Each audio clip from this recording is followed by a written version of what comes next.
Assalamualaikum warahmatullahi wabarakatuh.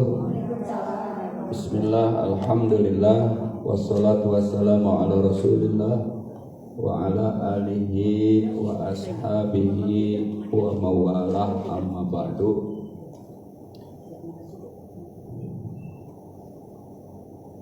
Ibu Ketua dan jamaah yang sama-sama dirahmati Allah Subhanahu wa Ta'ala, semoga kita berkah umur, berkah rezeki, berkah kehidupan, dan berkah semuanya.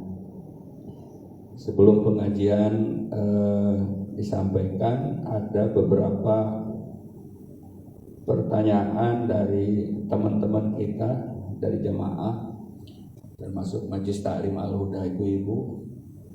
Apa benar di Cianjur itu ada kristenisasi? Kemudian apa benar karena sebab dosanya orang-orang Cianjur? Ya.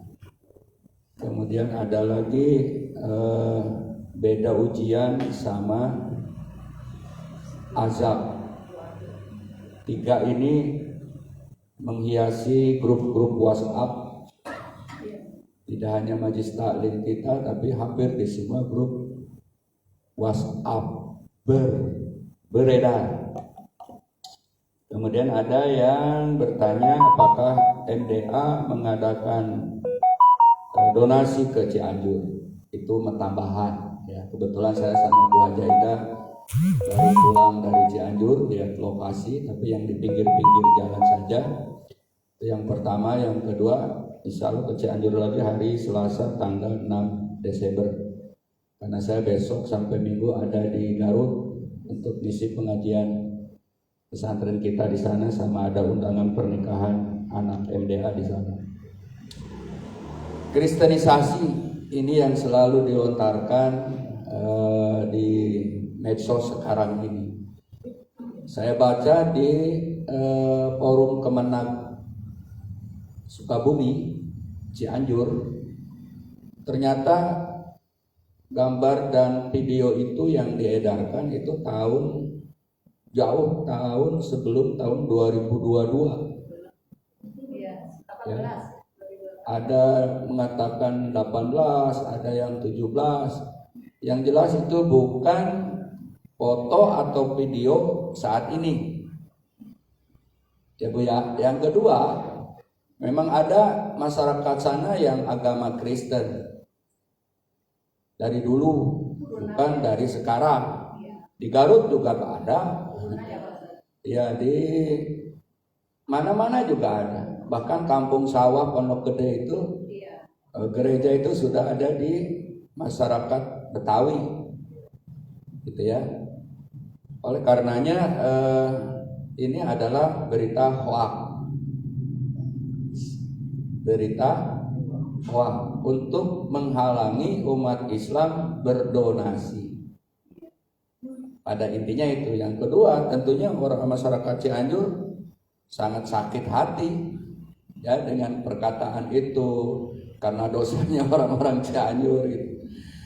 Karena gempa ini, musibah ini tidak hanya Cianjur, yang sebelum-sebelumnya udah menimpa, baik Garut, baik Pamengpeuk, baik Banten, baik Jawa Tengah, Jawa Timur, bahkan negara Islam sendiri kena banjir bandang. Yang notabene hampir 100% orang Islam. Apa di sana juga berdosa? Jadi logika kita tidak bisa menerima. Oleh karena itu hal-hal yang tadi tidak dibenarkan, karena sudah dijawab oleh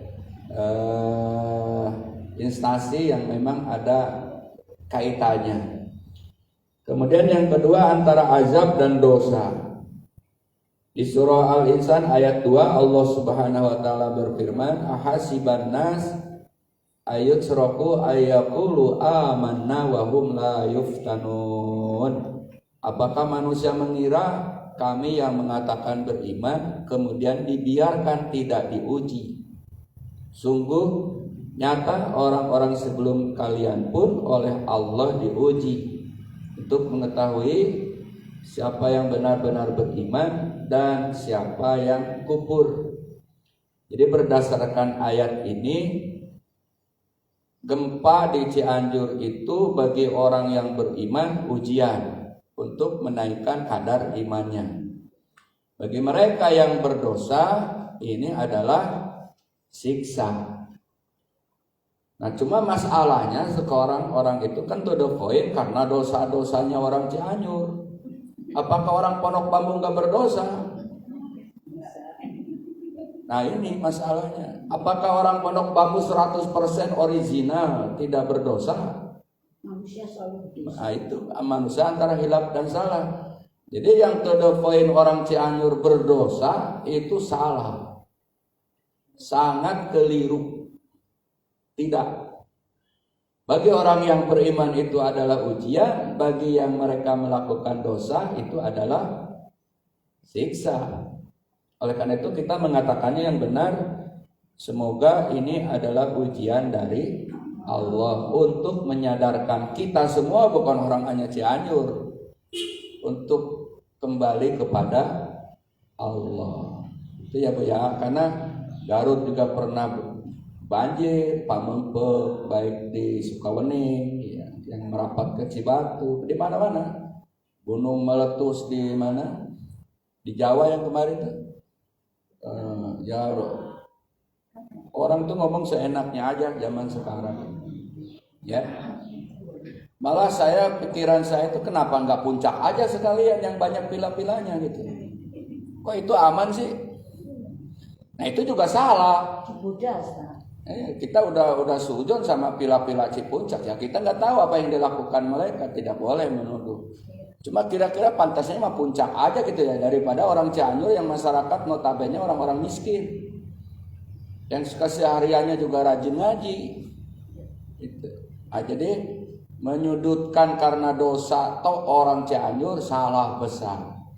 Jadi untuk orang beriman adalah ujian, untuk mereka yang berdosa adalah siksa, dan bagi kita itu adalah ibroh atau pelajaran. Jadi satu masalah kristenisasi itu adalah berita hoak, karena saya juga banyak tim saya di sana, bahkan Bu Ida sudah saya pertemukan sama ketuanya. Jadi mereka sangat tersayat hati, udah kena gempa omongannya dari luar Cianjur bukan gitu. Sangat sakit hatinya mereka itu. Yang kedua itu adalah ujian bagi orang beriman. Yang berikutnya adalah siksa bagi orang yang berdosa. Nah masalahnya Bu, ada hadis, kalaulah dosa dilakukan secara terang-terangan, maka yang beriman pun akan kena gempa, rumahnya hancur, anaknya meninggal gitu. Nah inilah ujian. Tapi bagi mereka yang berdosa itulah siksa. Ada. Kalau dosanya dilakukan sendirian, tidak umum, tidak rame-rame, maka kembali kepada dirinya. Itu tentang masalah melakukan perbuatan dosa. Kemudian kenapa MDA mengadakan donasi ke sana? Pertama, karena kita sudah yayasan, ada dakwah, ada sosial, pendidikan, juga ada planning untuk haji umroh, tapi izinnya belum turun. Karena itu travel tuh nggak cukup 1M modalnya, jadi dan harus kuat. Jadi walaupun MDA nanti Januari 28 Januari 2023 sudah 20 lebih yang bergabung dari alumni, itu travelnya bukan MDA, travelnya teman kita sewaktu nyantri di Keresek dan teman Dadan waktu di SMA Cibatu, Mas Taufik dengan travel Andamas. Itu.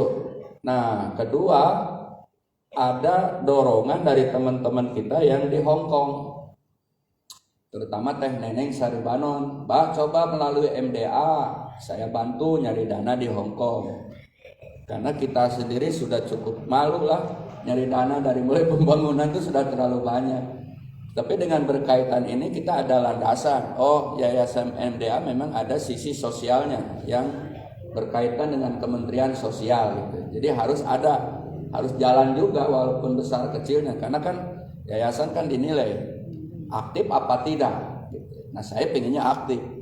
Oleh karena itu dengan dua dorongan dari Akte Notaris MDA sama dari teman-teman Hong Kong, kita coba membuka donasi ke Cianjur dan dibantu oleh teman-teman ex Saudi Arabia yang pernah bekerja di Saudi yang sudah purna.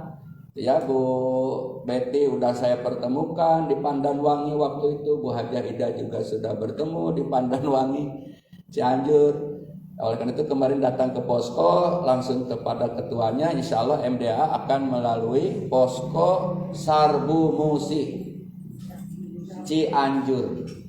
Ya Sarbu Musi itu bergerak di bidang ketenaga kerjaan ke Jepang, ke Australia, Eropa. Kalau Saudi jelas, Hong Kong jelas. Nah itu mereka akhirnya aktif di situ untuk mengisi kegiatan setelah selesai dari Saudi. Luar biasa itu. Nah untuk Cianjur pas poskonya juga deket Cugenang, ya Mama udah ke sana. Adalah MDA nggak kemana-mana, toh mereka juga ada di grup MDA juga di WhatsApp. Saya gabung sama Sarbu Musi aja. Alhamdulillah sudah ditengok Ibu Ketua Majelis Taklim. Kemarin ada Bu Ida, ada istri saya, ada Pak Indra mewakili ke sana. Dan untuk yang kedua insya Allah Selasa 6 Desember kita ke sana lagi. Kemarin saya sudah belanja sama Bu Haja Ani dari alumni Haji, ada Umi Ida, ada Pak Suherlan dari Alia. Udah hampir 10 juta kemarin kita beli terpal, beli karpet, mie gitu ya. Sesuai pesanan sana lah.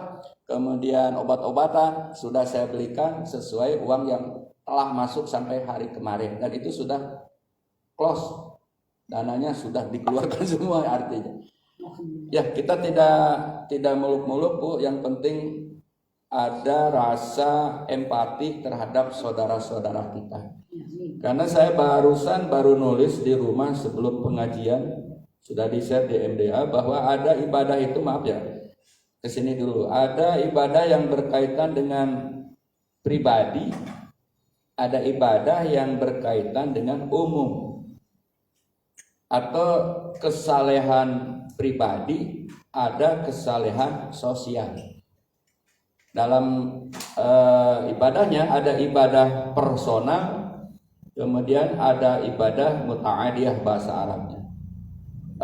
Rasulullah Shallallahu Alaihi Wasallam pernah sholat dipercepat.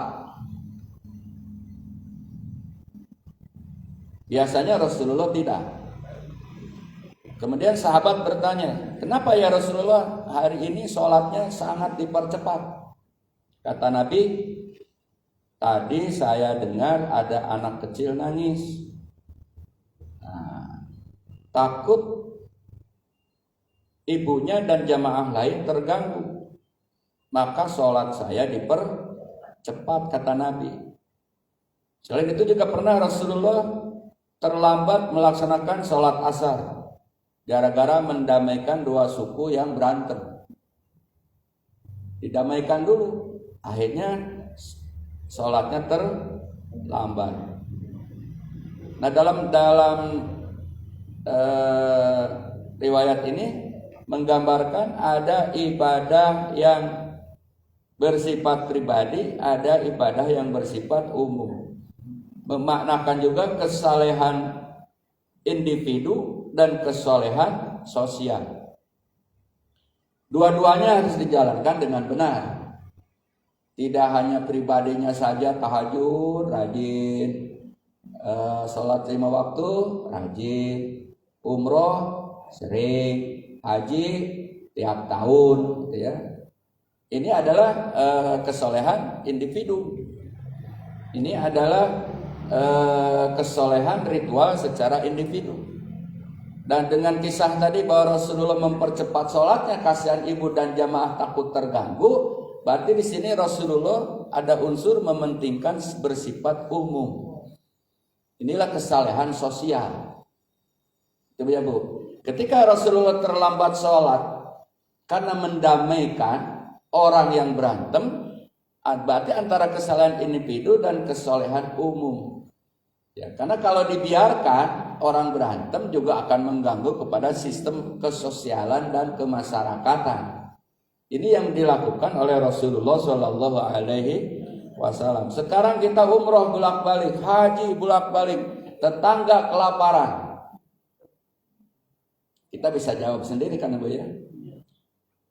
Kita rajin tahajud tiap malam, duha tiap pagi, membiarkan orang miskin kelaparan, padahal kita dekat sama kita.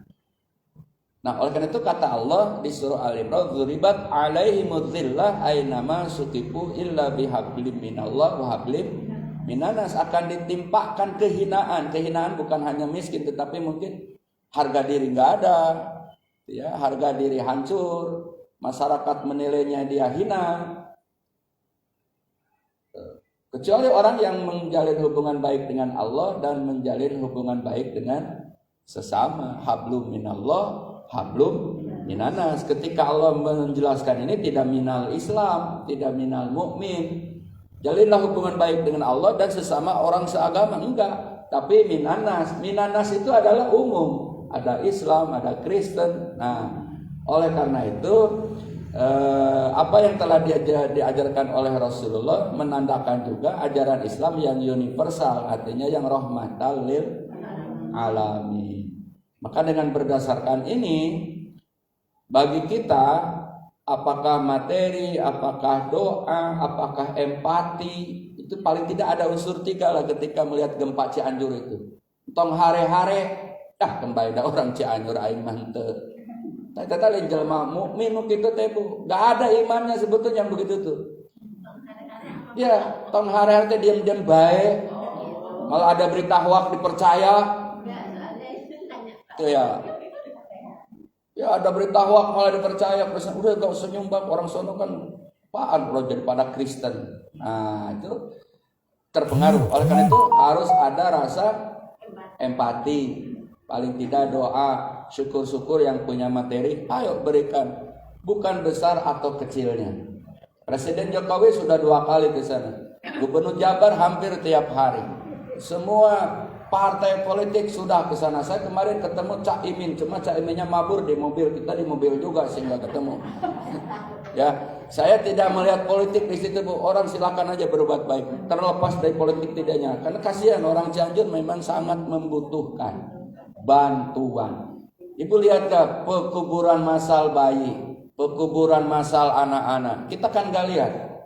Kalau lihat, masya Allah, luar biasa itu, menyayat hati. Nah, oleh karena itu paling tidak ada empati, kemudian doa, atau syukur-syukur ada materi yang bisa diberikan ke sana. Kenapa? Karena mukmin dengan mukmin saudara, muslim dengan muslim saudara. Nabi sudah jelas menyatakan, kalau anggota tubuh kita ada yang sakit, semuanya merasa demam. Otak mikir dokter mana yang cocok, obat mana yang cocok, jalan apa enggak sekarang. Itu semua aktif di badan kita untuk mengobati gara-gara hidung suku kata lajong, hidung kaki nih kepentok batu. Semua mikir kan Bu, mikir kan, tangan musab, mikir. Nah, ketika saudara kita tertimpa musibah, duka, maka kita pun merasakan seolah-olah mereka yang sedang berduka. Itulah muslim yang sejati. Yang diam-diam baik, kan ada lagunya diam-diam baik itu di Jawa.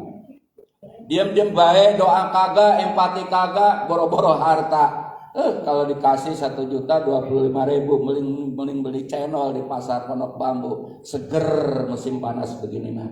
Nah, yang begitu tuh nggak ada imannya, tidak ada imannya. Oleh karena itu doa bagus, empati ya. Kalau yang berlebih silakan dengan harta. Inilah landasan kita ke sana sama Ibu Dr. Rada Hajah Ida kemarin. Dan ingin mengajak majelis taklim juga tidak hanya rajin ngaji. Ada orang rajin ngaji tapi tidak empati terhadap tetangganya. Salah juga Bu. Ada orang bolak-balik umroh haji kayak saya nih, tapi tidak empati sama mereka yang berduka. Apalah artinya umroh bolak-balik haji? Travel yang besar pun kalau nggak ada empati terhadap bencana, nggak ada nilainya perusahaan haji umroh itu. Jujur aja. Kiai besar, ulama besar, kalau nggak ada empati terhadap duka saudaranya, apalah artinya Habib sama keulamaannya? Pejabat sudah jelas amanah. Kalau nggak ada empati, ngapain jadi pejabat? Berhenti saja, kan gitu. Nah, oleh karena itu ini yang menjadi dasar. Oleh karena itu, saya kalau untuk urusan sosial tidak akan malu memberikan iklan paling tidak di status WA. Kalau di grup WA takut salah pemahaman. Kenapa? Ingin mengajak kepada kita yang rajin ngaji, rajin sholat untuk juga ada ibadah sosialnya. Karena kalau itu tidak dilaksanakan, maka tidak akan ada nilai di sisi Allah Subhanahu. Walaupun tahajud, walaupun doa, rajin ngaji, umroh, haji, nggak ada nilainya. Maka pernah ada orang berangkat haji nggak jadi karena biayanya diberikan sama orang yang lagi masak batu dipasang, agar anaknya diem aja. Bentar lagi matang, padahal batu. Gak tega lihat itu, maka dana hajinya diberikan sama ibu itu. Akhirnya dimimpikan orang soleh, tahun ini semua yang haji mardud, ditolak oleh Allah, kecuali satu orang di negara sana yang gak jadi berangkat haji. Oleh karena itu ketika ada orang yang gak berangkat haji, menolong kepada mereka yang kena bencana, justru itulah yang mabrur daripada yang lolos berangkat ke tanah suci. Begitupun yang umroh. Demikian Bapak Ibu, bapaknya sendiri ya. Kita mulai. Nanti urusan Bu Ida lah, karena saya sudah ada MDA, ini Majlis Taklim supaya nggak paciwel gitu ya. Kalau urusan ke Cianjur saya nggak ikut campur Majlis Taklimnya. Biar tidak pacarewok cek orang sana. Prayetno nanya lagi pacarewok ta. Saya juga nggak ngerti pacarewok teh naon itu. Biar tidak tumpang tindih maksudnya ya. Ternyata Bu Prayet itu jago nyanyi. Sepanjang jalan nyanyi sama Abah Syukur. Ustaz, kenapa sekarang seneng nyanyi? Ya kan nyanyi haram. Gak usah diomongin dulu lah. Capek. Gak apa-apa lah. Ya, Bismillahirrahmanirrahim. Qala al-musannif rahimahullahu taala, halaman berapa? 15.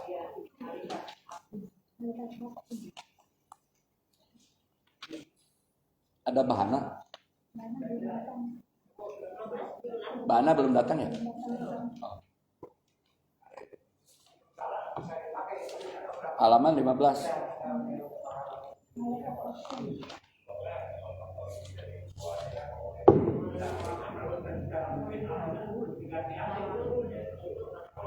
(14, 15).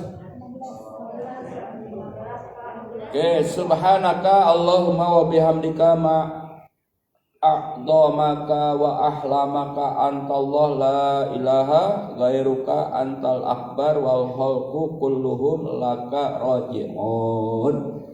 Silakan dihafal Bu, sama kalau nggak hafal dibaca. Ya. Imam Wahab bin Munahbi berkata bahwasanya di sekitar aras itu ada 70.000 barisan malaikat. Satu baris di belakang, barisan itu berhadap-hadapan. Mereka sama membaca tahlil, yang lain membaca takbir. Di belakang 70.000 barisan malaikat itu terdapat 70.000 barisan malaikat yang sama berdiri. Tangannya dikalungkan pada lehernya dan diletakkan pada pundak-pundak mereka.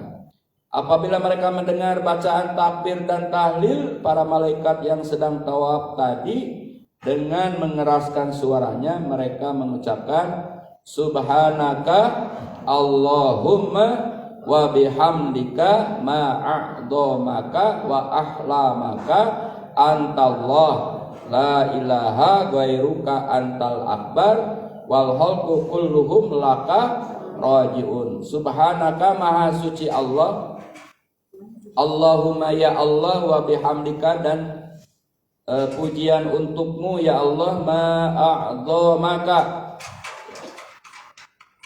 dengan keagunganmu, wa ahlamaka ya, dan dengan keagunganmu hanya untukmu ya Allah. kehiliman, tidak ada Tuhan kecuali Engkau. Engkau Maha Akbar, Antal Akbar.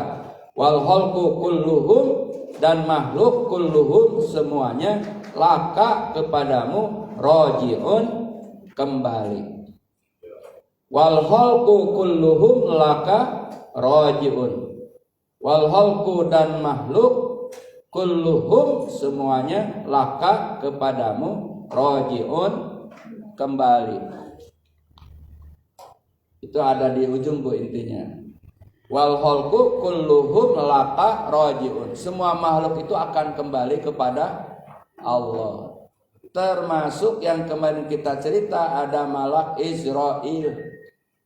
Kan semua udah binasa nih. Tinggal dia satu. Ya Allah, udah habis makhluk. Baik manusia, baik binatang semua. Kata Allah, ente bukannya makhluk. Kaget kalau bahasa kita. Oh iya. Silakan cabut, kata Allah. Cabut sendiri. Nah, setelah Israel meninggal, maka tinggallah Allah Subhanahu wa ta'ala. Jadi menandakan bahwa semua makhluk itu akan mati. Tidak ada yang abadi. Kematiannya macam-macam.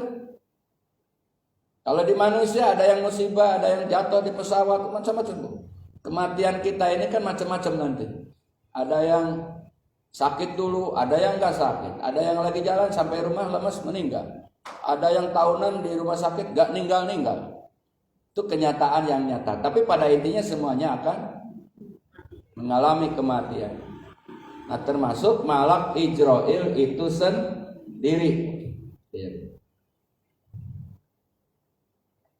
Kemudian di halaman 36-16 saya baca aja terjemahnya biar Allah Ta'ala membuat tabir antara para malaikat yang berada di kanan kiri aras itu dengan 70 tabir dan cahaya. 70 tabir dari gelap, 70 tabir dari intan putih, 70 tabir dari air, dan 70 tabir dari kesejukan yang hanya diketahui oleh Allah Subhanahu wa ta'ala. Nah, kemudian ada malaikat ruhaniyah yang bangsa ruhani.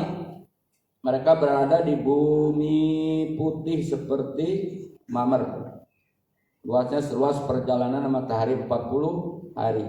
Panjangnya tidak ada yang mengetahui kecuali Allah Subhanahu wa ta'ala. Suara mereka sangat ramai dengan bacaan tasbih dan tahlil. Andaikan suara mereka dibuka dan diperdengarkan pada kita penduduk bumi, maka mereka sungguh hancur karena kerasnya suara itu. Nah, itu malaikat ruhani. Ada lagi malaikat karobiyun, adalah kepala-kepalanya para malaikat yang berada di sekitar aras.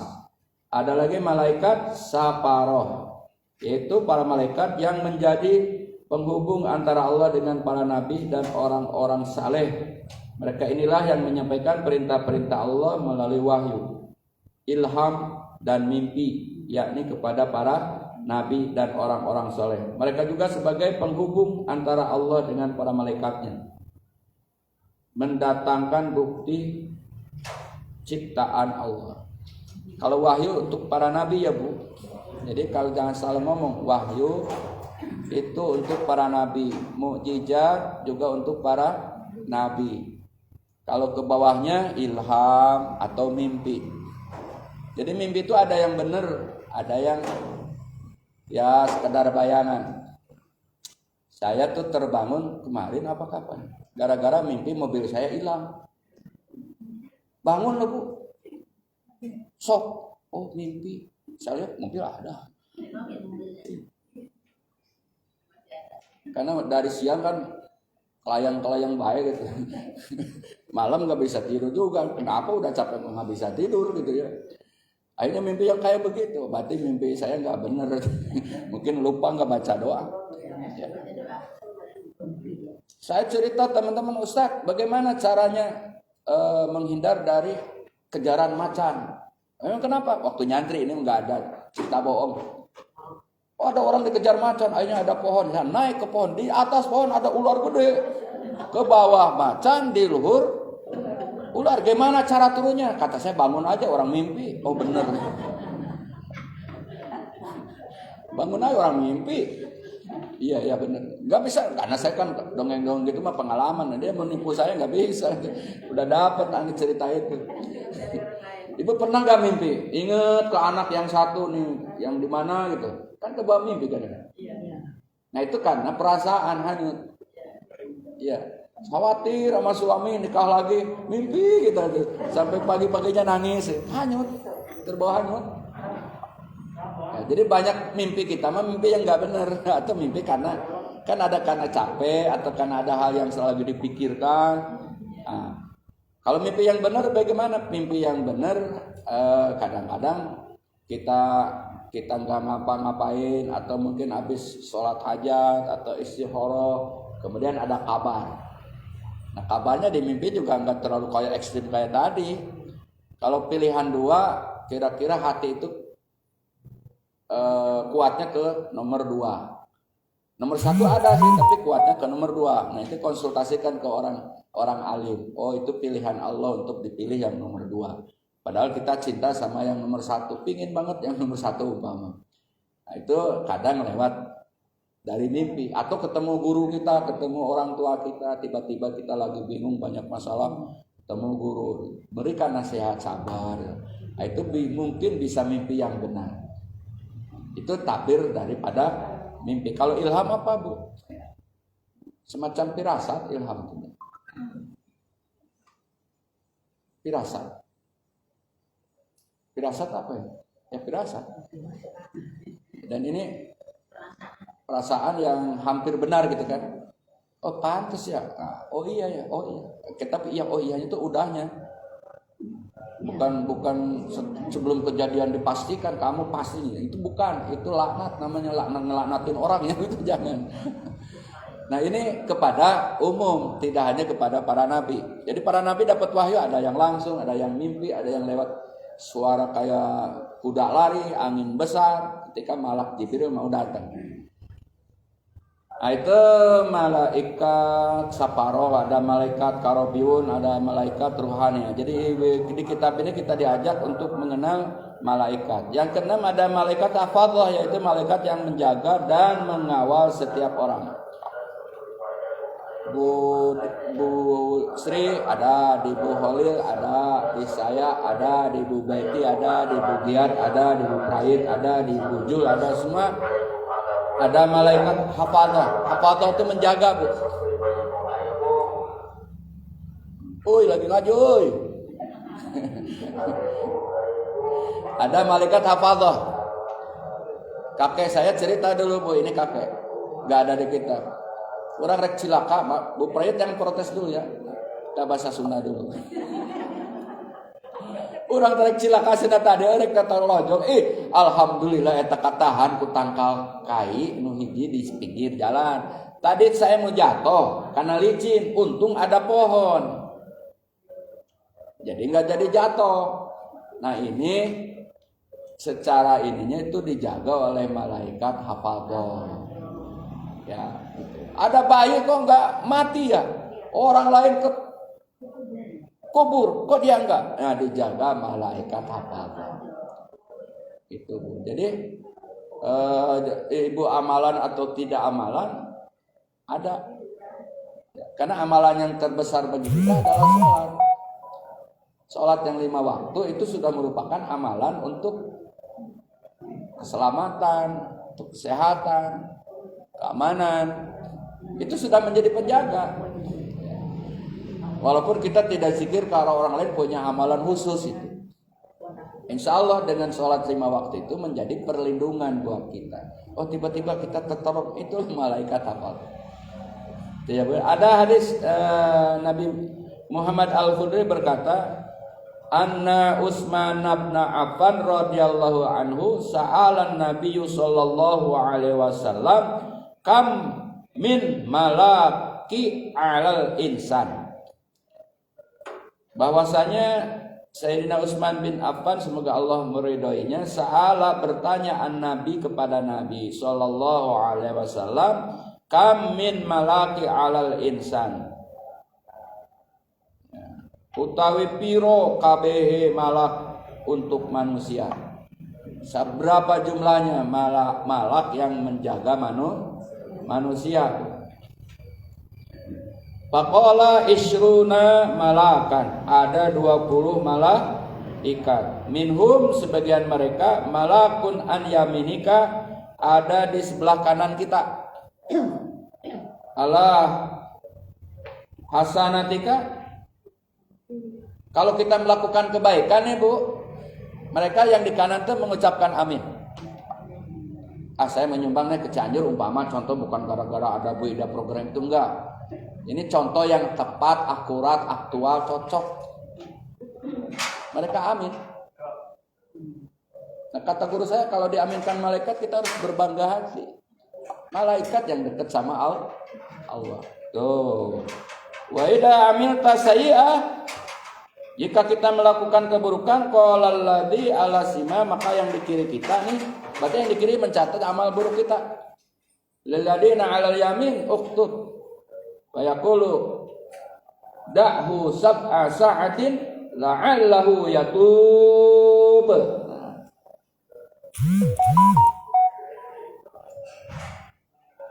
Jika kamu melakukan amal kebaikan maka dicatat 10. Tapi kalau nih yang di kiri kan ada pencatat keburukan, sebelum dilakukan belum dicatat dan tidak amin. Oleh karena itu ada hadis sahih juga bahwa kalau kita niat kebaikan udah dapat 1 pahala walaupun belum dilaksanakan. Kalau sudah dilaksanakan jadi 2. Tapi kalau amal kejelekan antar malam nek nyolong gitu. Malaikatnya masih cicing wae nih yang di sebelah kiri kita tuh, nggak diaminin. Tapi diliatin sampai malam. Kalau benar-benar nyolong baru dicatat. Kalau tidak jadi nyolong tidak dicatat. Inilah rahmatan lil alamin dan keistimewaan bagi umat Nabi kita Muhammad sallallahu alaihi wasallam. Itu ya Bu, luar biasa umat Nabi Muhammad ini. Malaikat hafadzah itu kata lainnya apa? Raqib dan atid. Raqib dan atid. Ada di ayatnya, ada. Bahwa di dalam kehidupan kita itu didamping dalam tiap detik bahkan sepanjang kehidupan kita oleh malaikat yang ada di kanan dan di kiri. Apakah kamu melakukan kejelekan? Maka malaikat yang berada di sebelah kiri berkata kepada malaikat yang kanan, apakah saya tulis? Yang kanan menjawab, biarkan dulu selama 7 jam. Tunggu. Barangkali dia bertobat. Jika seorang hamba itu tidak bertobat, maka malaikat sebelah kanan mengatakan, tulislah. Ternyata jadi melakukan kejelekannya. Maka kata malaikat yang di kanan, tulislah. Nama malaikat sebelah kanan adalah Raqib, yang di sebelah kiri adalah Atid. Nah, itu satu penjelasan tentang malaikat hafadzah. Ada firman Allah Subhanahu wa taala, lahu mu'aqibatun min baini yadayhi wa min khalqihi yahfadunah min amrillah. Lahu, baginya, mu'aqibatun, bagi manusia, baginya punya ada yang mengikuti, yakni malaikat-malaikat yang silih bergiliran di muka dan di belakang. Mereka menjaganya dari perintah Allah Subhanahu. Ini ayatnya. Nah, itulah namanya malaikat hafadzah. Ada lagi malaikat katabah, yaitu malaikat yang memindahkan ketetapan dari lauhil mahfud, yaitu para malaikat yang mulia-mulia sebagai penulis. Di antara malaikat yang ada memiliki 2 sayap, 3 sayap, dan 4 sayap. Bahkan ditambah lebih banyak lagi oleh Allah Subhanahu wa ta'ala. Mana dalilnya? Wa inna 'alaikum lahafidin kiraman katibin ya'lamuna ma taf'alun. Padahal sesungguhnya bagi kamu ada malaikat-malaikat yang mengawasinya, yang mulia di sisi Allah, dan yang mencatat pekerjaan mereka, mengetahui apa yang kamu kerjakan. Tuh, Bu. Maka ada doa. Doa itu bisa merubah takdir. Karena takdir itu kan ada dua, Bu. Ada mubrom, ada mu'allaq. Ada yang bisa berubah, ada yang tidak bisa berubah. Nah, malaikat tidak akan mengganggu walaupun dia disuruh tugasnya seperti malaikat apa tadi? Malaikat hafadhah, ya. Tidak akan berani merubah ketetapan yang tidak bisa dirubah. Kematian misalnya nih. Kita pahami dari kematian, Bu. Kalau kita di usia 63 kayak Nabi mati kita, bulannya apa kita nggak tahu. Pokoknya 63 tahun kita mati, ketetapan di Lauhil Mahfuz. Malaikat nggak bisa ganggu. Tetap di 63. Saya 54. Berarti tinggal lumayan. Contoh saya aja, kalau ibu takutnya jantungan itu. Nggak bisa ganggu, Bu. Kok ada doa panjang umur, bukan nambah dari 63 menjadi wafatnya 75, bukan. Nambah umur tuh nambah kebaikannya. Walaupun kita sudah tidak ada, dikenang kebaikannya oleh yang masih hidup. Itu artinya panjang. Rasulullah tuh sampai hari ini kan kaya-kaya nggak wafat, kaya-kaya ada. Nah, itu panjang umur. Itu panjang umur. Tapi kalau misalnya jalan di jalan raya, ya, ketabrak karena gak hati-hati, atau kemudian seseorang yang mau safar, sholat sunnah safar, keluar dari rumah bismillahirrahmanirrahim, di kendaraan dia baca doa safar, gitu ya, kemudian selamat. Nah, ada yang celaka, ada yang selamat. Ini bisa dirubah. Malaikat bisa di Lauhil Mahfuz, ini mati, ini bakal ketabrak nih, karena gak hati-hati. Kalau hati-hati tidak. Ini bisa dirubah oleh malaikat ini. Oleh karena itu ada yang bisa berubah, ada yang tidak. Oleh karena itu sakit, cepat sehat, berobat. Sakit, cicing baik, ya lama sakitnya. Sakit gigi nggak diapa-apain, ya 3 hari karaos. Ada tukang kaos lewat goblok sih, ke aing keur nyeri huntu, aing teh nawarin kaos. Maksudnya karaos. Bade beli baju kaos. Orang Sunda tuh kaos. Apa yang mau beli baju kaos? Itu karaos. Iya. Kebetulan orang Tasik kan yang tukang kredit. Karaos dia lagi sakit goblok sih ya. Aing keur nyeri huntu. Goblok saya lagi sakit gigi. Padahal dia nawarin baju kaos, bukan meledek dia. Nah, itu bahayanya bahasa Cianjur, Garut, Tasik kalau di Jawa. Kalau di ya bukan banyak bahaya kok. Entar aja. Tangga tuh dibutuhkan sekarang. Bukan entar aja. Lah orang sudah kan entar aja. Itu almarhum Agus Sucipto di Cibatu. Datang sono lampu mati. Saya cari teman saya santri dulu, ada teraje kayak ada. Pas teman saya ke Pak Agus ketemu, Pak ntar aja katanya. Disangka Pak Agus tunggu dulu, ini udah mati, kok ntar aja, tar aja emang tangga tuh, Bu. Ntar aja itu tangga. Tangga disunat.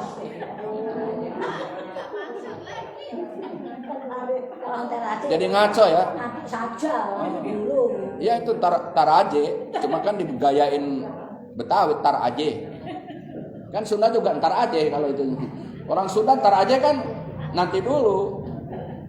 Jadi kalau ibu ngeduk sumur karena air nggak keluar, jangan nyuruh orang Betawi. Bah makan dulu, tar aja. Istrinya orang Sunda diambilin tangga. Mati di sumur itu, Bu. Tar aja, maksudnya tunggu dulu. Orang Sunda nggak ngerti, sekali diambilin tar aja. Istrinya orang Sunda, maka Betawi sama Sunda nggak akur kalau masalah tar aja sama tangga. Jadi ngaco nih ngaji, jadi kadia kumaya. Nah, bus saja udah ada. Sesuai jadwal saya 10:30 ya. Bu, saya nggak baca kitabnya, saya baca ini supaya ibu bisa mengikuti ya. Lain kali insya Allah ketemu lagi. Sampai sini karena udah jam 10:30. Mohon maaf lahir batin, doa semoga sehat berkah. Ustazah kita doakan berkah juga. Ibu-ibu, saya tuh kemarin ngobrol sama Bu Ida. Apa enggak ada regenerasi Bu Haja Ida ketua majelis taklim? Lah lihat kok umurnya sama semua, siapa yang ada katanya Bu Dulil. Kalau Bu Dulil mah enggak, udah jawab enggak mau gitu. Ada Bu Betty, ada Bu Halil. Ya itu cocok gitu. Kata saya Bu Ustazah masih itu aja gitu. Ya kan ini calon-calon ketuanya sama umurnya semua. Gimana kutuk regenerasi? Saya sambil netes air mata, boleh beneran. Mikirin majelis, ya Allah umur sama semua. Regenerasinya gimana? Kemarin waktu kesanya demi Allah tuh Bu Idanya ada. Mah gimana teteh? Harus dipersiapkan. Udah nyuruh Bu Dulilnya nggak mau gitu kata. Udah nyuruh Bu Giat mana gitu. Nyuruh Bu Prayitno sama. Kata saya bude aja Bu Sri sama. Ya Allah syahada ya. Itu malah. Kata saya Bu Didi aja Bu Didi. Bu Didi juga nggak mau gitu. Saya bingung. Bu Is. Oh, apalagi Bu Is gitu ya. Jadi nggak ada calon semua nih. Udah gini mas sampai yaumul kiamah jadi ketua majelis taklim. Assalamualaikum warahmatullahi wabarakatuh. Kemarin sampai hari kiamat akhir. Kan nggak habis dilarang. Masih ngopi tapi jangan dikocek gulanya. Mau gula tapi kan konteknya. Oh iya. Bu, alhamdulillah kencing udah normal, darah udah normal, sebetulnya sudah aman sih, cuma kan Tapi jangan Pak. hati-hati kata dokter, jangan mentang-mentang itu jangan. Terima kasih kepada Bapak Ustaz Haji Abdul Ahmad Syukur MAG yang telah menyampaikan kajian